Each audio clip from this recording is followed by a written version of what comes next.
সমবেগে চলমান বস্তুর ত্বরণ শূন্য কেন? তো একটা বস্তু যখন বা একটা গাড়ি সমবেগে চলে তখন এর ত্বরণ শূন্য হয়। তো কেন শূন্য হয়? আমরা জানি ত্বরণ এ সমান V minus you by T. এখন যদি কোনো বস্তু সমবেগে চলে সেক্ষেত্রে বস্তুর আদি বেগ এবং শেষ বেগ সমান, তাহলে ইউ ইকুয়ালস টু ভি। অর্থাৎ আদিবেগ যদি 0 মিটার পার সেকেন্ড হয়, শেষ বেগ 0 মিটার পার সেকেন্ড। আদিবেগ 10 মিটার পার সেকেন্ড হলে শেষ বেগ 10 মিটার পার সেকেন্ড, অর্থাৎ আদিবেগ এবং শেষ বেগ সমান।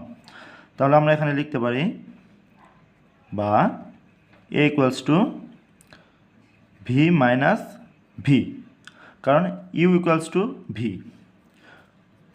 তাহলে ইউ এর এখানে আমরা লিখতে পারি ভি ডিভাইডেড বাই টি, বা a equals to v minus v অর্থাৎ 0 ডিভাইডেড বাই টি। সুতরাং এ ইকুয়ালস টু 0, কেননা 0কে যাই দিয়ে ভাগ করে 0 হয়ে যাবে। তাহলে a equals to 0 metre per second square. তাহলে আমরা এখান থেকে কি বুঝলাম?